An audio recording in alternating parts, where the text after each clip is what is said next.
Welcome to the D6 Family Ministry Podcast, a place where ideas, principles, and personalities come together to give you a ministry advantage that empowers the church and home.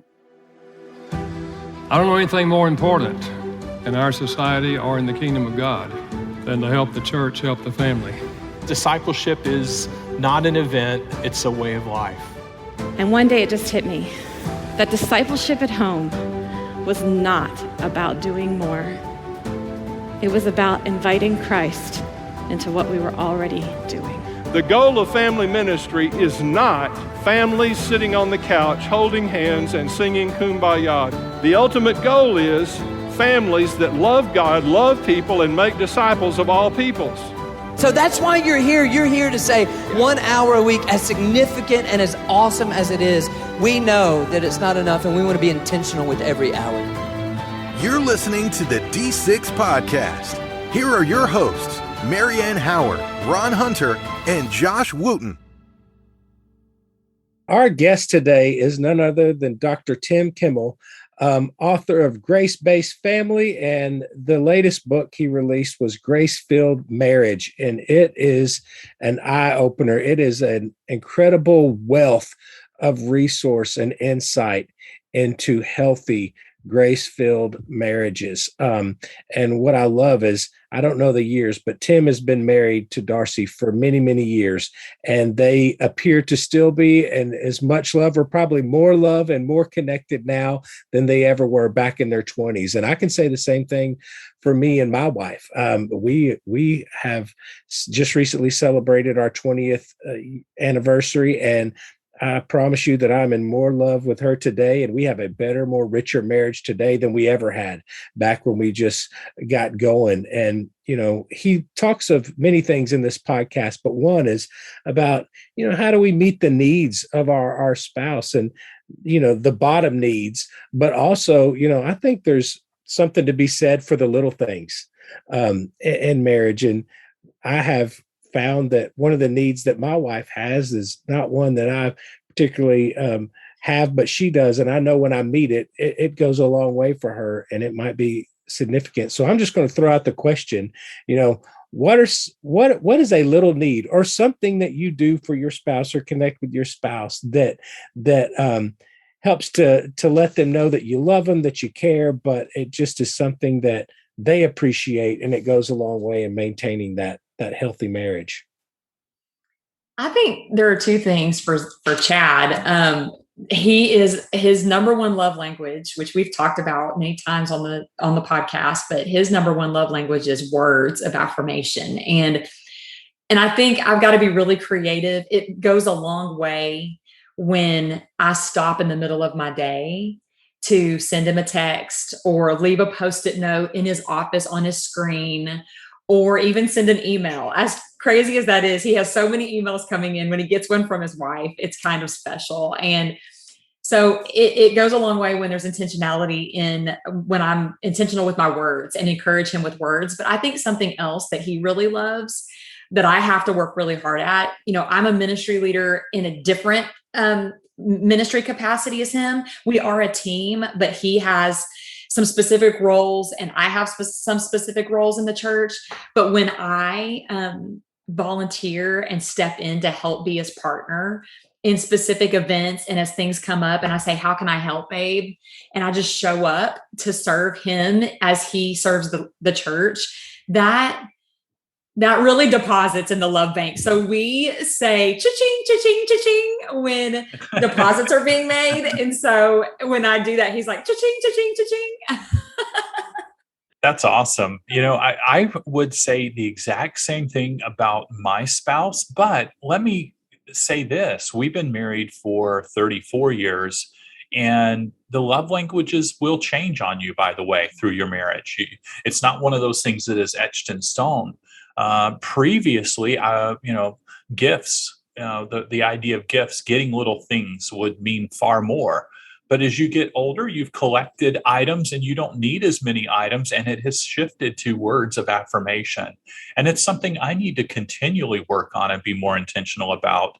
My wife and I are both introverts, so we can be really quiet in a room together and enjoy that space. But the ability to debrief the day at the end of the day is part of that.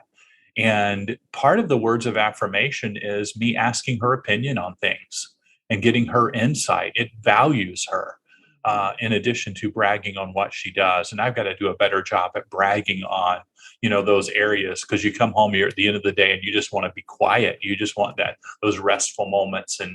And so those are my areas. Josh, what about you?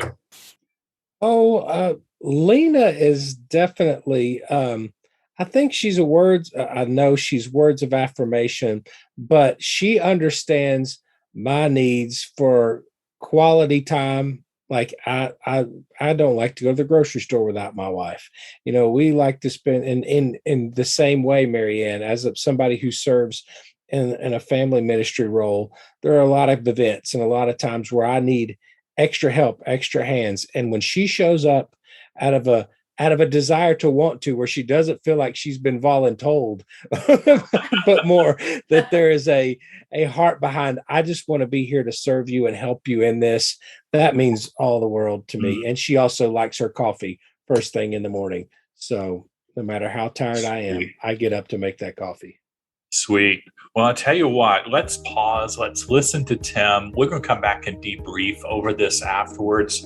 And I want you to see if, as you're listening, if your takeaways from Tim are anywhere near our list of takeaways from Tim Kimmel. We'll go to this break and we come back. Tim Kimmel.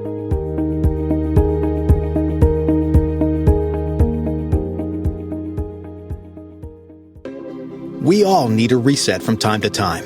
When disruption comes, the shock, confusion, and stress can often cause leaders to misjudge priorities. Coming out of a crisis requires us to evaluate what has changed and what we should do to move forward. That's why we chose the theme Reset for the upcoming D6 conference. We want to help you not only value the past, but also look forward, and equally important, take the time to properly evaluate without making hasty predictions. In a culture marked by generational challenges and conflicts, ministry leaders, parents, and volunteers need solid resources to help them navigate a complex and ever-changing terrain.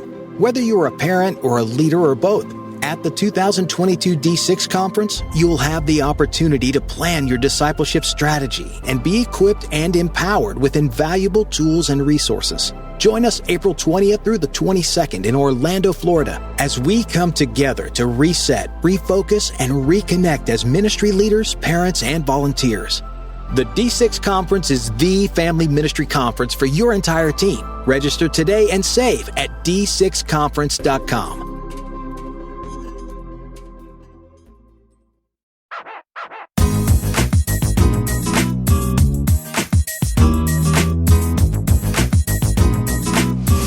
We are live at the D6 conference in Orlando, Florida. I am joined by Mr. Tim Kimmel, and he is the founder and executive director of Grace-Based Families, whose goal is to see families transformed by God's grace into instruments of reformation and restoration.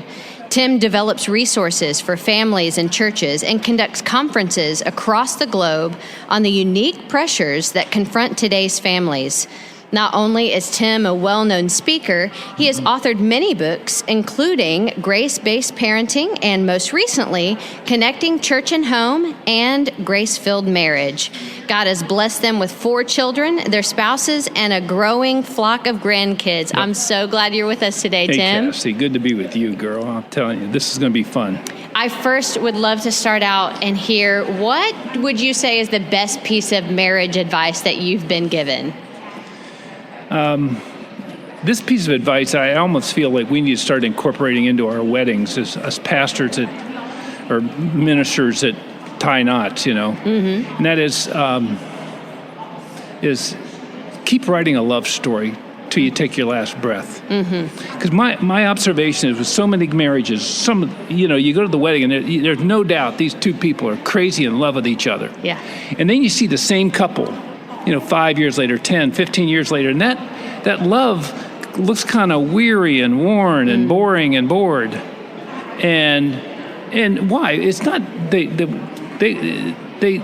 they didn't do anything necessarily bad or wrong. It's just life came at them. Yeah. You start having kids. You're trying to build a career, all that stuff. And what I see so many love story marriages morph into is a roommate story with occasional benefits. Right. Mm-hmm. Or we put up with a lot of disappointment story, or at least we didn't get a divorce story.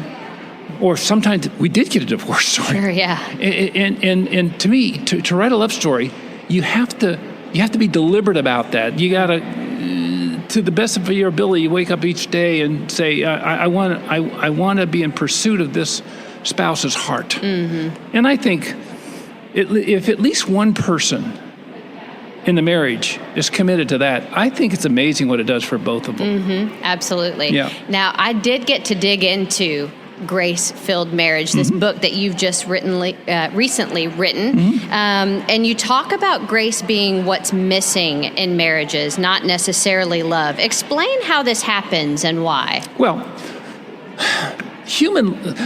as humans, we're made in God's image. And so we're all, because God is love. And so if we're made in his image, we have all been given a capacity to love. The problem is, we're flawed versions of what his original design was, because sin entered into the whole equation. And so although we have a capacity to love that was based on his image, that love is now flawed. And so when it comes to, that's what most couples, when they start struggling, they think the struggle is with their love. But my observation, at least with Christians, that's not the missing ingredient. That's not been the missing. It's been grace. See, because what I don't think, Cassie, I think a lot of people don't realize how transactional our human love actually is. We tend to love people that love us back. Right. And as long as that person's loving us back, it goes pretty well. But what if something is missing on the one side? Well, then we start to, compensate by loving less. Well, that's why love takes us down. Whereas grace, the difference in grace, the grace that I'm talking about, it comes directly from the heart of Jesus. We're talking about what's coming through us in our relationship with him. And so my love is flawed.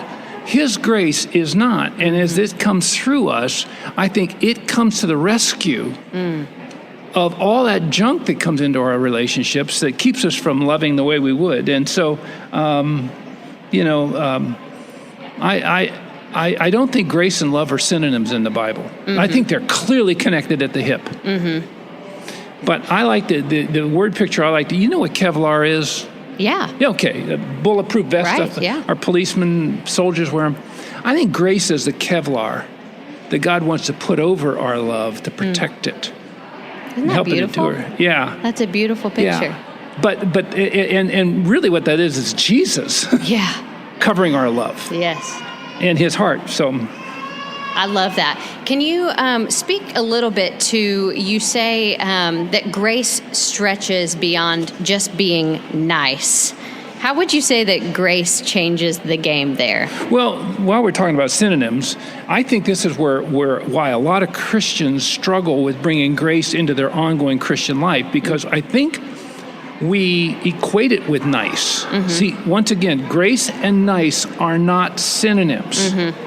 Nice is a word describe a human thing that we would be towards one another. By the way, grace can be nice. But sometimes the most gracious thing you can do to somebody you love is get in their face. That's true. And stand in their air hose. Yeah. Say, we've got a problem. We got to deal with this, like God does with us. Yeah. And so,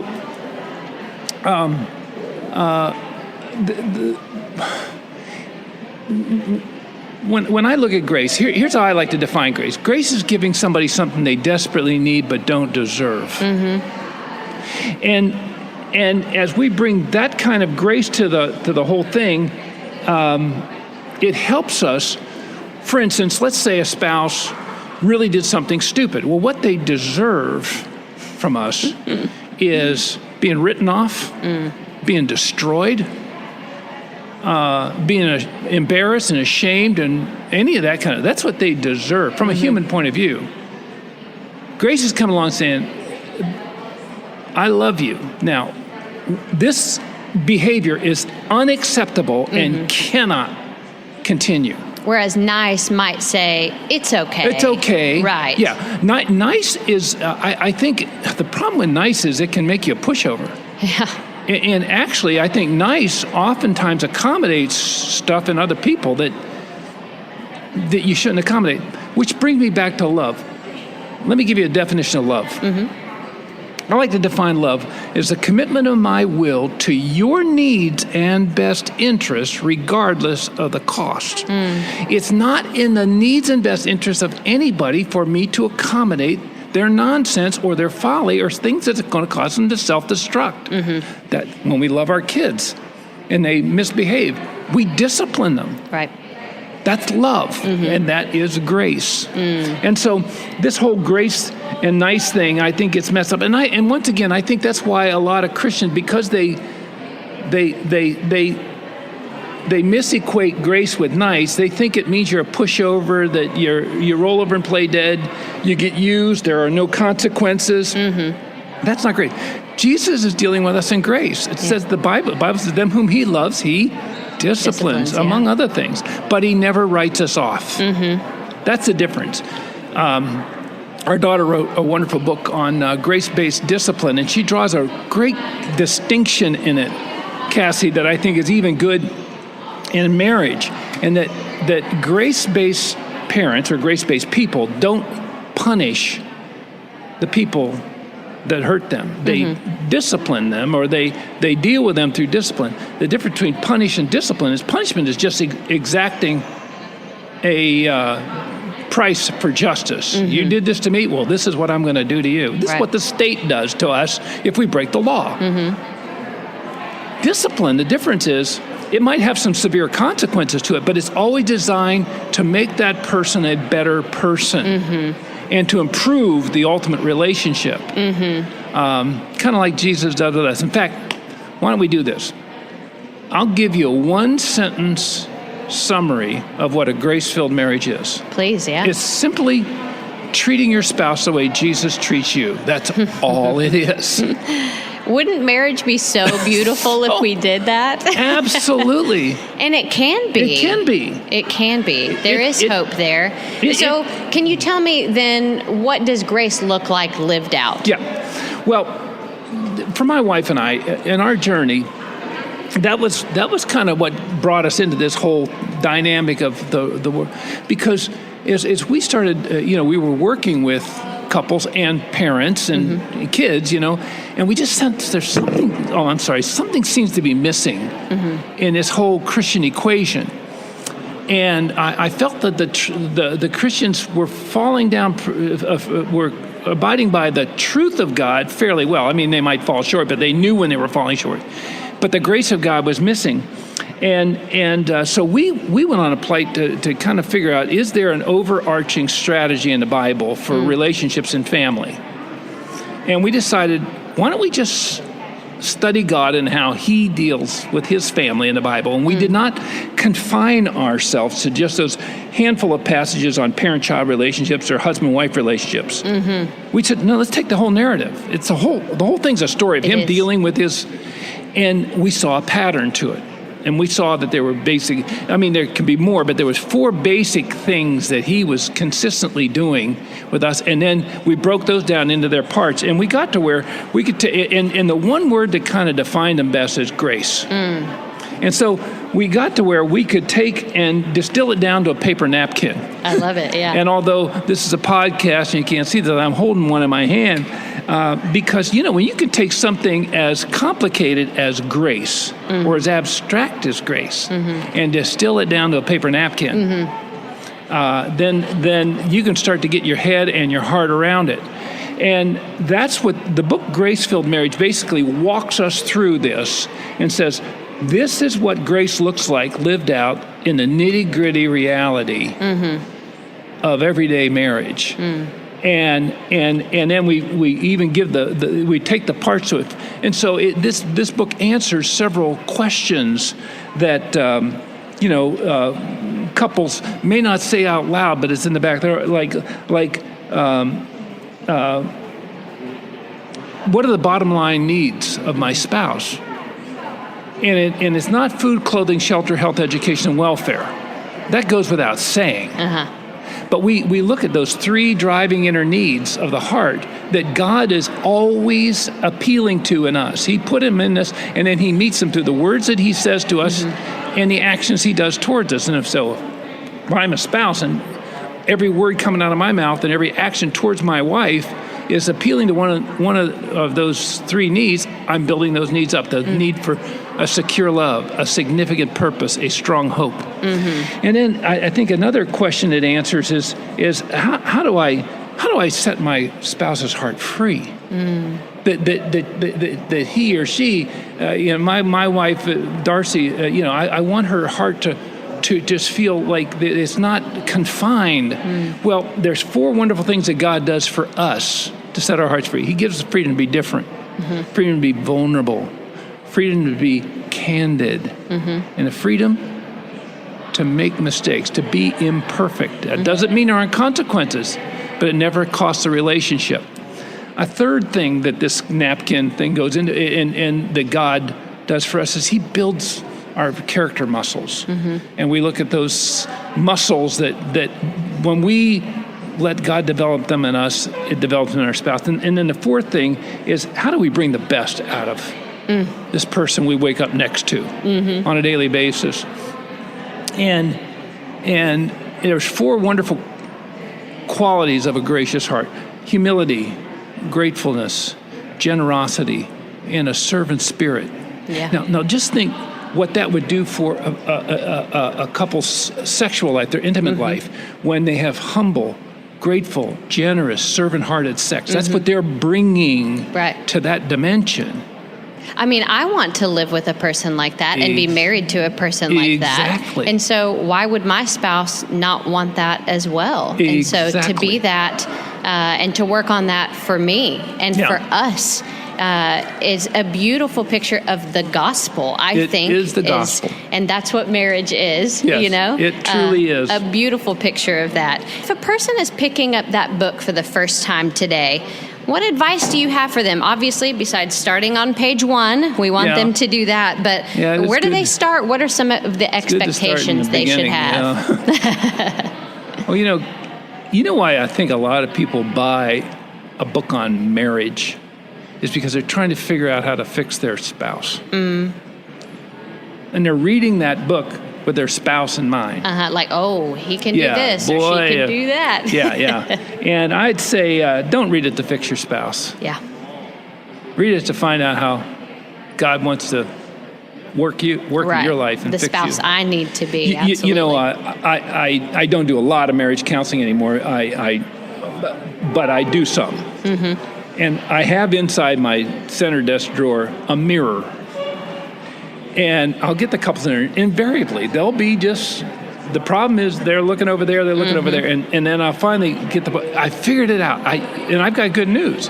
We can fix this thing. And then, oh, great. Because I found out exactly what your problem is, and I found out exactly what your problem is. And I'd like to introduce you to your problem. That's your problem.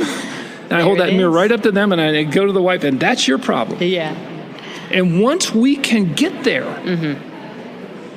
by the way, in saying that, I'm not saying that the other spouse may not be very guilty of some really awful things. I'm not saying that at all. Of course they.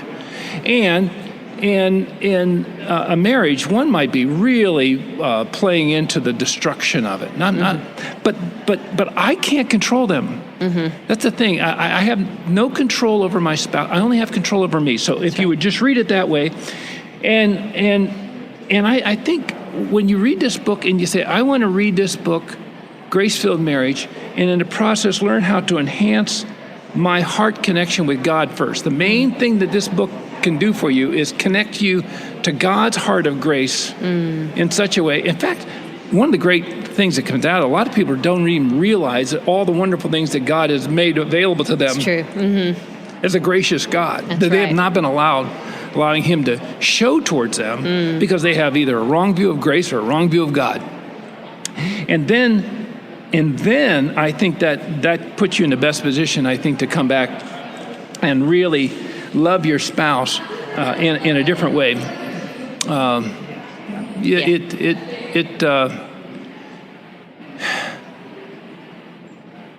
to me, Cassie, if you read this book with an open heart and open mind, I guarantee you it's going to do a couple things. It's going to mess with your head. Mm-hmm. Yeah. But in a good way. Yeah. It challenged my heart so much. And like you said, it just kind of changed my perspective on things, to think about how much God has offered to me and how I need to offer that to my spouse and my kids as well. And your kids too. So it's just a beautiful picture, like I said, of the gospel and the grace that we've been given there. So that's beautiful. So what would you say is your hope and your prayer for all married folks to understand about the gift of marriage? This is actually the punchline of the book. He's giving it away. He's giving it away. I should have written in it, because this statement I'm going to make is actually hidden in a paragraph in one of the later chapters. I wish I'd have set apart. By the way, if you don't get anything else I get, I'm trying to say here, get this, because it'll put you light years ahead. And even as I say it, the people listening may have to listen to this over and over again to try and get it. But I think what I long for in a Christian marriage is that we make sure that the source of our love is coming from the right place. Let's use, how about my wife and I, or you and your husband. Let's take you and your husband. Okay, you love the Lord. I do. Yeah. And you love him with all your heart and all. And so, and your husband's name again is? Aaron. Aaron, okay. So let's use Cassie and Aaron. Cassie, you say, I love God. And I want to take my love for God and I want to pour it over Aaron. And every day. Now, it sounds so nice, but that is not biblical. It's not. And the reason is because it's your love for God. And the problem with Cassie's love is it's still Cassie's love. It has all the issues and the shortcomings that Cassie brings to the whole place that we all do. Right. It's not, so here's the punchline. It's not Cassie's love for God she wants to give to Aaron. It's God's love for Cassie that she wants to give to Aaron. Right. In other words, so many times in Scripture, it's the overflow, right? In it's 2 God's Corinthians, love it's the coming comfort and through you. Right, yeah. To your husband. Now, so that source is infinite, but that assumes something, that you're in heart connection with God. True. And really, flipping my cards over, from the beginning of writing this book, my main purpose was not about their relationship with their spouse primarily. It was their relationship with Jesus. That when, and I think the magic word here for all this is pursuit, heart pursuit. We need to maintain a heart pursuit of our spouse if we want to write a love story every day. Pursue them. And what helps is if we maintain a heart pursuit of Jesus. Now, he's always pursuing our heart, but when we pursue his, then then he's going to come through us and show up in a mighty way. Yes. Well, thank you so much for joining us, Tim, and thank you for all of these insights. You're welcome. Grab that resource, Grace-Filled Marriage by Tim and Miss Darcy Kimmel. Yes. It's a great resource for you. Thank you so much again for all that you've shared. Thank you, Cassie, for letting me be with you.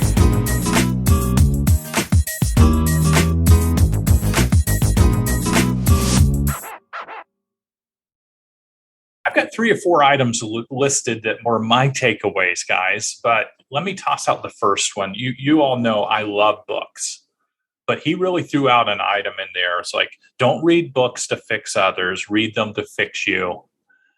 It's so easy when I read going, man, I really wish so-and-so would read this book. I wish they get that. And that's not letting the Holy Spirit work on me. What was one of your takeaways from Tim?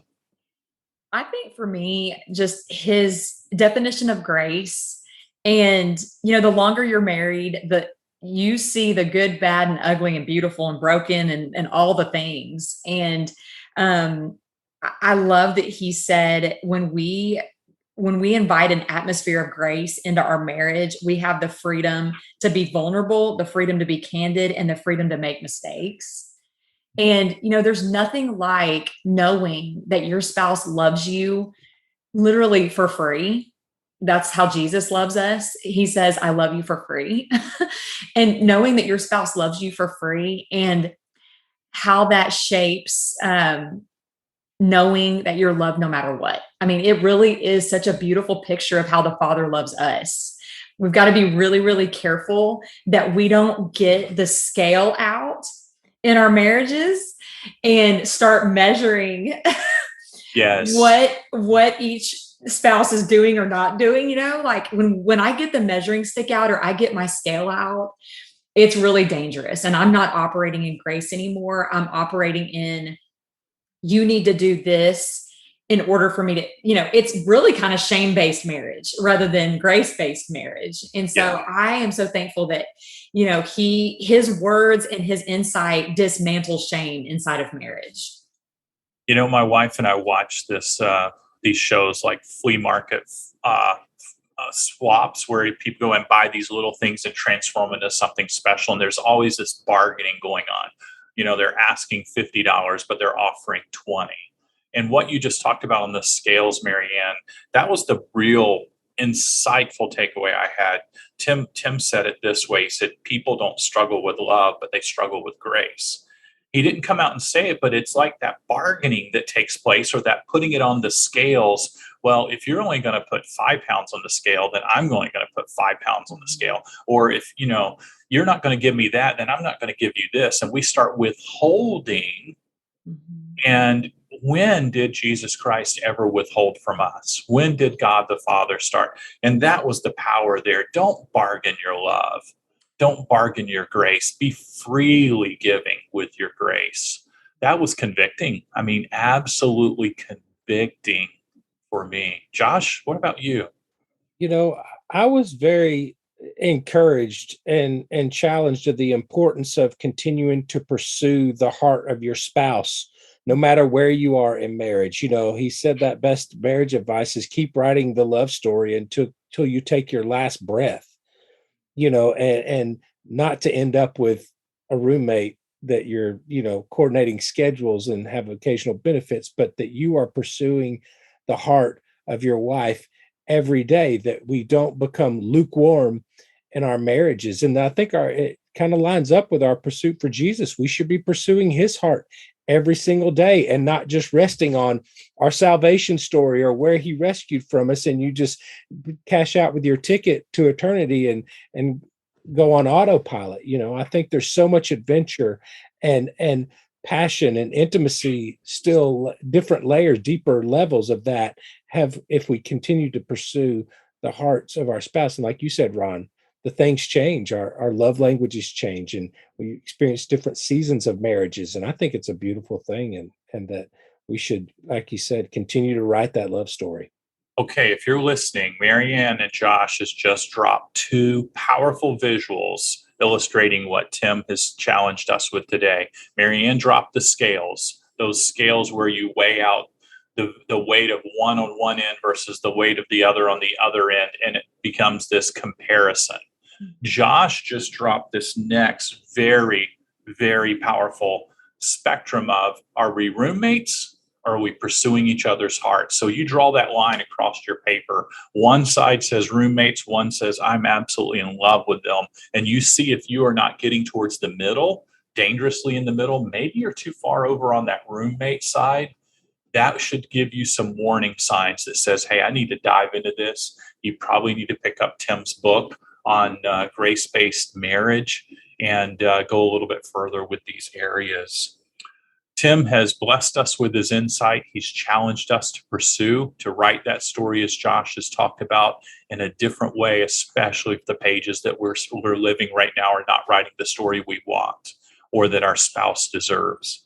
When we come back next week, we're going to be interviewing Michaela White, a powerful millennial kidmin leader who is doing tremendous ministry and one who has a lens of perspective we all need to hear from. Until then, we're going to pray that you take an evaluation of where your marriage is, roommate versus pursuing the heart. Or do you bring out the scales, measuring what they do for you versus what you do for them, and you start withholding?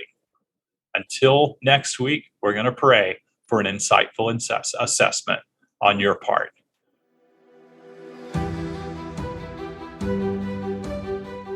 You've been listening to the D6 Podcast. You can learn more about D6 at d6family.com.